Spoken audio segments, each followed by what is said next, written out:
There is a small wooden footbridge in a public park in Vienna, Virginia, just outside Washington, D.C., that almost nobody pays attention to. The park is called Foxstone. It is a quiet, ordinary suburban park with walking paths and dog walkers and children riding bicycles. The footbridge crosses a small creek called Wolf Trap. It is made of weathered planks and simple railings, the kind of structure you would find in 1,000 American parks. If you walked over it on a Sunday afternoon in the spring of 2001, you might have noticed a piece of black tape stuck to one of the supporting posts beneath the bridge. Or you might not have. There was no reason to look. That tape was a signal. When the tape was vertical, it meant a package was waiting. When it was horizontal, it meant the package had been retrieved. The signal was checked regularly by officers of the Russian SVR, its successor agency to the KGB, who drove past the park on quiet weekends, glanced at the underside of the bridge from their car windows, and reported back to Moscow. On Sunday evening, February 18, 2001, a 56-year-old man drove his Ford Taurus to Foxstone Park. He parked. He walked along the footpath. He carried a black trash bag. He went to the wooden footbridge over Wolf Trap Creek. He placed the trash bag in a prearranged location underneath the bridge. The bag contained classified documents, highly classified documents, some of the most sensitive intelligence material the United States government possessed. The man walked back toward his car. He never reached it. Federal agents materialized from the trees, dozens of them. They had been watching him for months. The man on the footbridge was Robert Philip Hanssen, a special agent of the Federal Bureau of Investigation, a senior counterintelligence officer, a husband, a father of 6, a Catholic, a man who attended Mass nearly every Sunday and taught Sunday school. He was also, on that February evening, the most damaging spy in the history of the FBI. He had been working for Soviet and Russian intelligence for 22 years. And until very recently, the FBI had not had any idea who he was. When the agents put him in handcuffs, Robert Hanssen looked at them with something like contempt and said the only words history would remember from his arrest. "What took you so long?" His name was Robert Philip Hanssen. He was born in Chicago on April 18, 1944, the son of a Chicago police officer. His father, Howard Hanssen, was reportedly a difficult and emotionally abusive man, the kind of father whose son grows up determined to prove something to someone for the rest of his life. Robert Hanssen joined the FBI on January 12, 1976, after a stint with the Chicago Police Department's Internal Affairs Unit. He was 31 years old. He was bright, religious, and meticulous. He had a master's degree in business administration. He had a wife named Bonnie, a devout Catholic who had no idea then or for the next 25 years what her husband was about to do. He had a growing family, eventually 6 children. He had every reason, on the surface, to live the kind of quiet, honorable American life that millions of FBI agents have lived. What he did instead is the strangest, most quietly catastrophic story of the late Cold War. For 22 years, from 1979 until 2001, with a few breaks, Robert Hanssen sold the secrets of the United States of America to the intelligence services of the Soviet Union and, after 1991, the Russian Federation. He did it from inside the FBI itself. He did it while working in some of the most sensitive counterintelligence positions the Bureau had. He did it while attending Mass on Sundays, raising his children, going to office Christmas parties, and being respected by his colleagues as a hard-working, slightly eccentric, deeply patriotic American agent. He compromised more secrets than any FBI agent in history. He got several Russian agents working for the United States executed. He revealed the existence of a tunnel that the FBI and the National Security Agency had built underneath the Soviet embassy in Washington. He sold the United States nuclear war strategy to Moscow. And he was never even properly suspected. For more than 2 decades, the FBI looked everywhere else. The man who could see most of what the Bureau was doing about Soviet penetration was the Soviet penetration. This is the story of how it happened, why it happened, and what it cost. To understand how Robert Hanssen got away with what he got away with for so long, you have to understand what the FBI was and was not in 1979. The FBI in 1979 was an institution proud of its history. It had broken the German espionage networks of World War II, it had caught Soviet illegals in the 1950s, Rudolf Abel in Brooklyn, the Rosenberg Ring. It saw itself as the institution that protected the United States from foreign penetration. Its agents were rigorously vetted, rigorously trained, and rigorously trusted. The trust was the problem. The FBI's counterintelligence operation was built on an implicit assumption that the threat came from outside, from Soviet officers in the embassy, from illegals living under false identities, from Americans who had been recruited and turned. The Bureau spent enormous resources watching foreign nationals. It spent very little resource watching itself. Internal monitoring of FBI agents was minimal by modern standards. There was no regular polygraph testing. That came later, after Hanssen. There was no sophisticated financial monitoring of agents' personal lives. There was no aggressive review of which agents were accessing which case files. An agent with a security clearance could read most of what was in the FBI systems, and nobody would necessarily know he had read it. A man who worked inside the FBI, who understood the Bureau's procedures, who had access to its databases, and who was willing to sell that access to a foreign intelligence service. That man was operating in the one blind spot the institution had not learned to monitor. The FBI was looking everywhere except in the mirror. Robert Hanssen was that man, and he was about to demonstrate for 22 years exactly how vulnerable the United States was to a betrayal that came from inside. The damage Robert Hanssen did is almost impossible to summarize without becoming numbing. He gave the Soviets the identities of 3 KGB officers who had been secretly working for the United States, Russians who had risked their lives to spy for America. 2 of them, Sergei Motorin and Valery Martinov, were recalled to Moscow, tried, and executed, shot in the back of the head in the basements of Lubyanka, the same way Stalin had killed his enemies in the 1930s.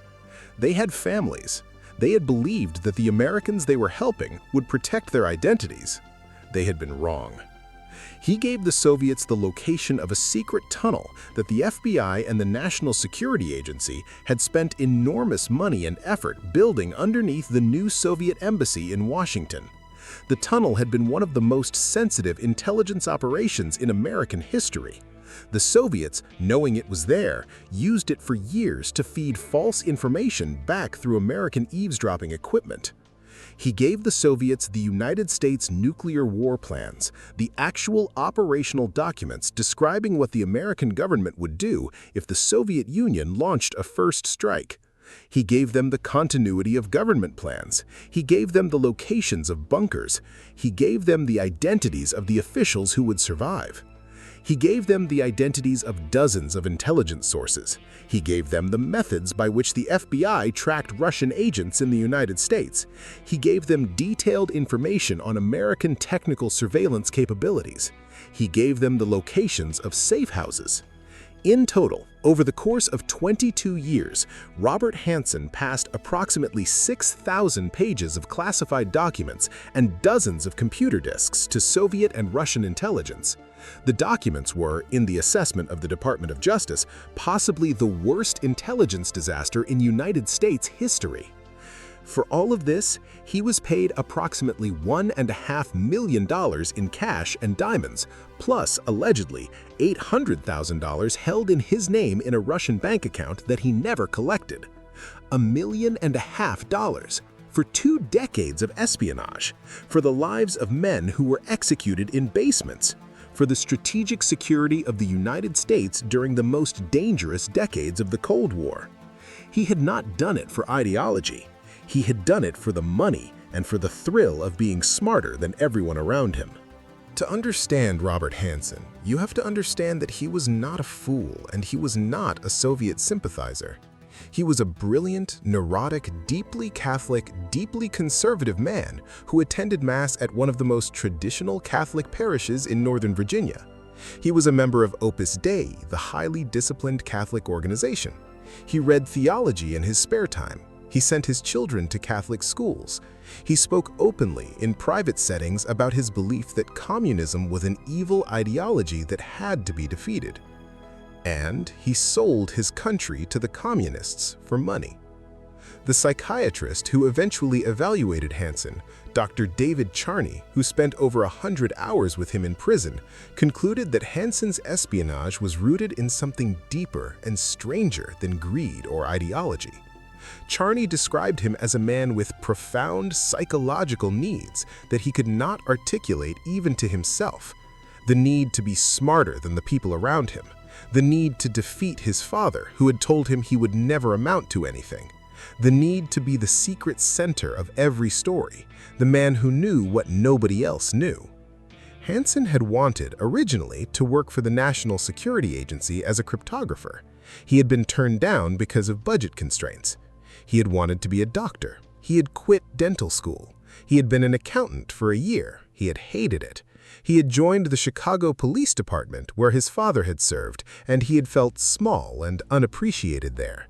He had finally, in 1976, joined the FBI, where he had imagined himself becoming a kind of Sherlock Holmes of counterintelligence. The FBI assigned him to white-collar crime in Indiana. This was not what Robert Hanssen had imagined.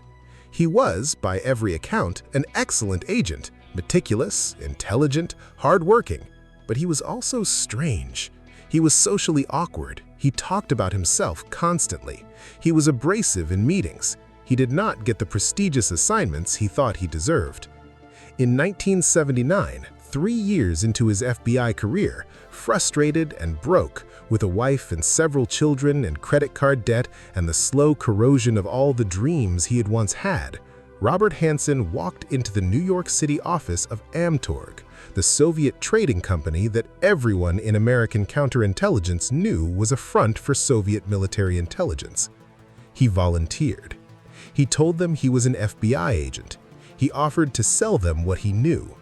The Soviets, who had spent decades trying to recruit Americans, could hardly believe their luck. Hanssen's espionage tradecraft was, in some ways, the most remarkable part of the entire story. He had decided from the beginning that he would never meet his Soviet handlers in person. He would never travel to the Soviet Union. He would never reveal his real name. He would communicate only by dead drops, physical packages left in prearranged hiding places, which his handlers would pick up at scheduled times. He would never call them. They would never call him. He would sign his letters with a code name, Ramon Garcia, that meant nothing to anyone outside the operation. The Soviets had wanted him to come to Moscow for training. He had refused. They had wanted to give him a regular handler. He had refused. They had wanted him to use sophisticated communication equipment they were prepared to provide. He had refused. What he had done instead was unprecedented in the history of espionage. He had run his entire operation by himself, on his own terms, using methods so simple that they were almost impossible to detect. A piece of tape on a footbridge, a piece of chalk mark on a mailbox, a garbage bag left under a bridge on a Sunday evening. The Soviets, accustomed to elaborate spy procedures, were initially skeptical. But Hanssen's methods worked. They worked for 22 years. He chose the dead drop locations himself. He scouted them in person. He picked parks near his home in Vienna, Virginia, places he could visit without arousing suspicion. He used multiple drop sites and rotated between them. He never told the Soviets where he worked, what his FBI assignment was, or when he expected to be reassigned. They paid him, but they did not know his name. For most of his espionage career, the KGB believed they were running an American spy whose true identity they could not confirm. This was Hanssen's ultimate insurance policy. If the Soviets were ever penetrated by an American mole, the mole would not be able to identify Robert Hanssen because the Soviets did not know who Robert Hanssen was. He had built his entire operation around the assumption that his own employer, the FBI, would eventually catch a Soviet spy who knew about him. That assumption turned out to be exactly right. For 22 years, Robert Hanssen lived two lives that did not touch each other. By day, he was an FBI agent, eventually a senior counterintelligence officer posted to the Soviet section with access to almost everything the Bureau was doing about Soviet espionage. He attended meetings about Soviet penetration of American agencies. He saw the names of Russians who were secretly cooperating with the United States. He saw the methods, he saw the budgets, he saw the vulnerabilities. And then, on weekends or on quiet evenings, he would drive to a park near his home, place a piece of tape on a wooden bridge, leave a trash bag full of secrets, and drive home to his wife and children.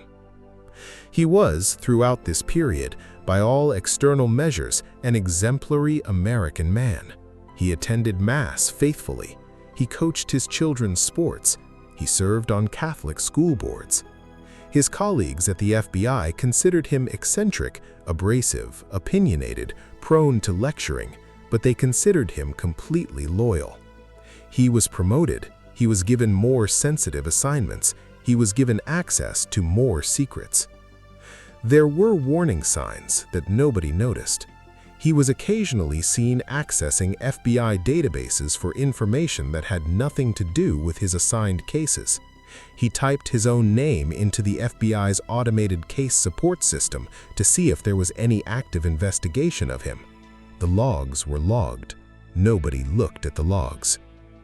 In 1991, with the Soviet Union collapsing, he stopped spying for a few years. He was afraid that the chaos in Moscow would lead to his exposure. The KGB was being dissolved. Defectors were emerging from former Soviet intelligence services with information for sale. He waited, watching to see if his name would surface. It did not. The Soviets had kept their promise. They did not know his name. His files, in the chaos of the Soviet collapse, simply got stored somewhere in the archives of the new SVR. He was safe. In 1999, 8 years after his last act of espionage, Robert Hanssen volunteered again. He was approaching his 55th birthday. He was facing mandatory retirement. His financial pressures had returned. He sent the SVR a letter signed Ramon Garcia, offering once again to sell American secrets. The SVR could not believe it. They had thought their best American source was lost forever. He was back. They paid him. They scheduled new dead drops. The bridges in the parks of Northern Virginia became active again. The FBI, by 1999, had been hunting an unknown mole for years. They were closing in. The capture of Robert Hanssen was one of the strangest counterintelligence operations in American history. For most of the 1990s, the FBI and the CIA had been searching for a mole. They knew there was one. The pattern of compromised operations, of dead Russian sources, of intelligence operations that mysteriously failed made it clear. After the arrest of Aldrich Ames at the CIA in 1994, some of the damage had been explained, but not all of it. There were operations that Ames could not have known about. There were dead Russians whose identities Ames could not have given up. The FBI's mole hunters spent years pursuing the wrong man.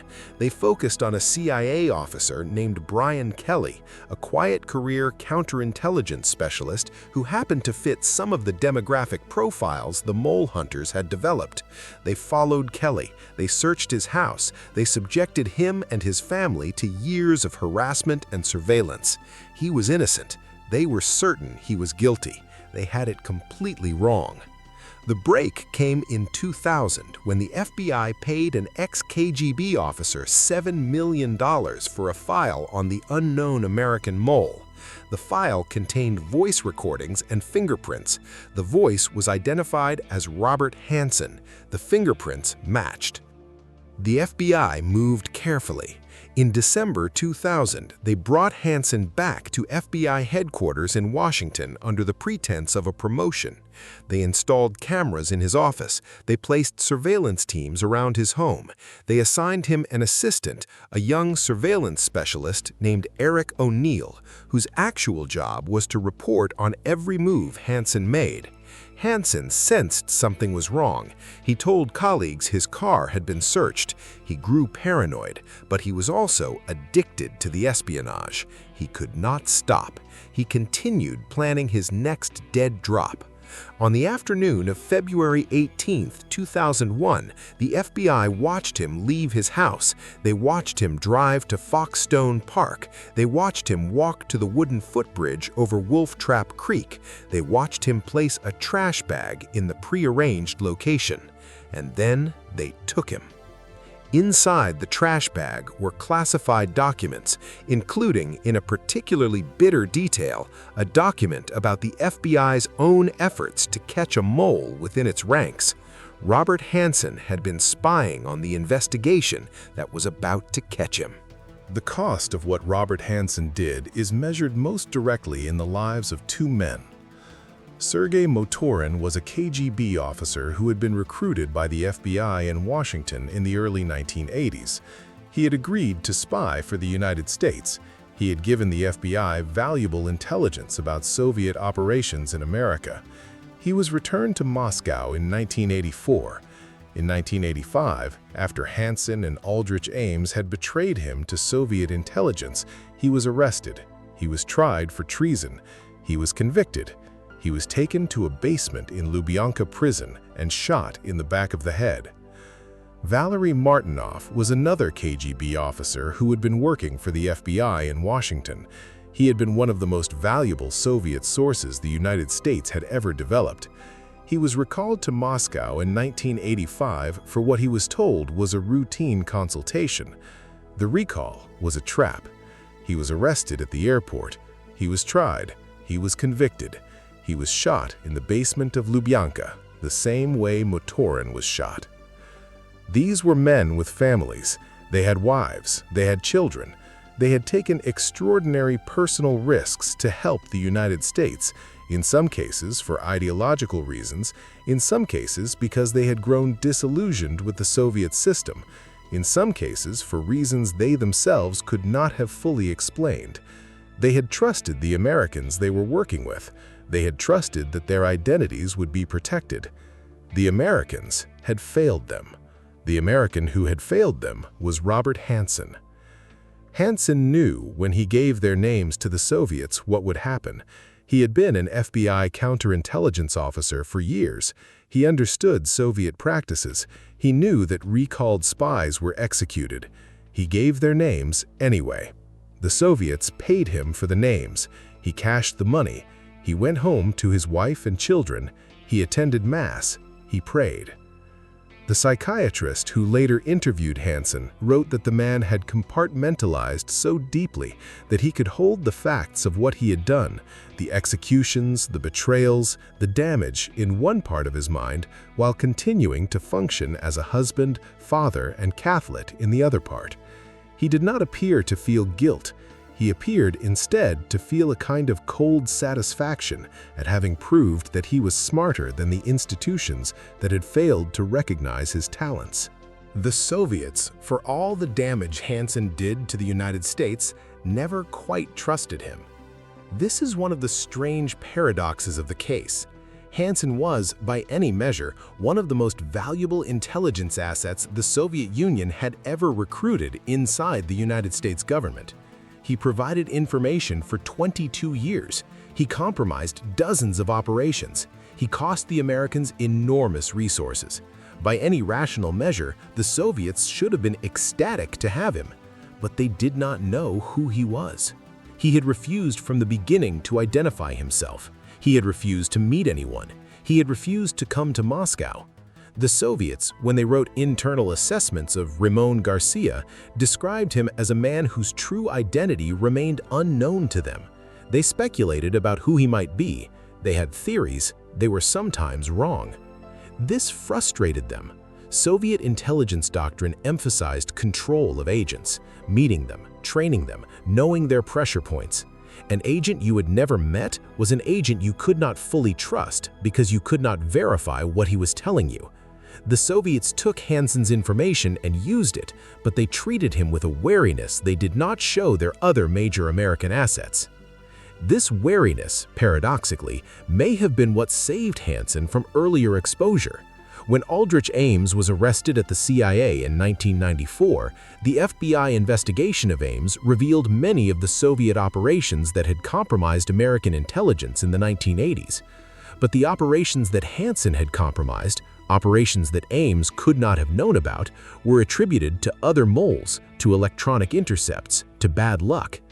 Because the Soviets did not know Hanssen's name, they could not give it up, even under interrogation.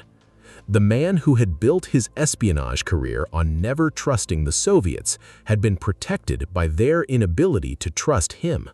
Robert Hanssen pleaded guilty on July 6, 2001 to 15 counts of espionage and conspiracy. In exchange for his guilty plea, the death penalty was taken off the table. He agreed to cooperate with debriefings to help the United States understand exactly what he had compromised. He was sentenced to life in prison without the possibility of parole.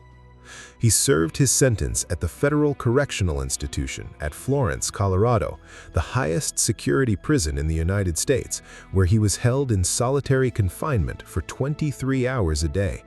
He had no contact with other prisoners. He had limited contact with his family. He spent his days reading, praying, and writing. His wife, Bonnie, who had been completely unaware of his espionage during the 22 years he had been a spy, never publicly criticized him. She was permitted to keep his FBI pension under the terms of his plea agreement.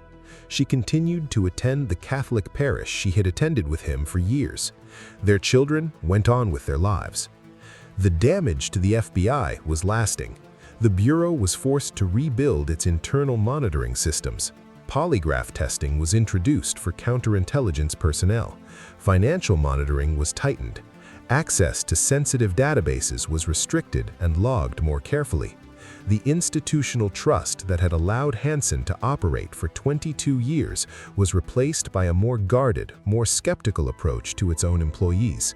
In some ways, the FBI of today is the institution that Hanssen forced into existence by demonstrating over 2 decades exactly how vulnerable the old institution had been. The real cost, however, was paid in lives. 2 Russians shot in basements, operations exposed and destroyed, decades of intelligence work compromised, American security strategies handed to a foreign adversary. The damage was so extensive that it could not be fully cataloged even by the people who tried to catalog it. Robert Philip Hanssen died on June 5, 2023 in his cell at Florence. He was 79 years old. He had been in solitary confinement for 22 years, the same length of time he had spent as a Soviet spy. He was found unresponsive in the morning. He had been reading theology, the prison reported. The cause of death was not immediately specified. The wooden footbridge over Wolf Trap Creek is still there. If you visit Foxstone Park in Virginia, Virginia today, you can walk across the bridge. You can look at the supports underneath. You can see the patch of earth where Robert Hanssen left his last package. You can stand where the FBI agents stood when they came out of the trees. The park is unremarkable. The bridge is unremarkable. There is no plaque. There is no marker. There is nothing to tell a visitor that this is the place where one of the worst betrayals in American history came to its end on a Sunday evening in February 2001. That is perhaps the most fitting memorial. Robert Hanssen had spent 22 years operating in the unmarked spaces of American life, the parks, the bridges, the dead drops, the quiet evenings when nobody was watching. He had sold the security of the United States from inside its own intelligence apparatus, and he had done it in places that nobody had any reason to notice. The places are still there. Children still ride their bicycles past the bridge. Dog walkers still cross it on Sunday afternoons. The creek still flows quietly underneath. What is gone is the assumption that the threat comes from outside. After Hanssen, no American intelligence institution could assume that. The man inside the building, the colleague at the next desk, the agent attending Mass on Sunday and coaching his children's basketball team on Tuesday, that man could be the enemy. The enemy who had been hidden for 22 years was the FBI agent assigned to find enemies. Robert Hanssen is buried somewhere now. The 2 Russians he sent to their deaths in Lubyanka basements are buried somewhere too. The American secrets he sold to Moscow are still being assessed. Some of them are still classified. "What took you so long?" That was what he said to the agents who arrested him on the footbridge in February 2001. It was not really a question. It was an accusation.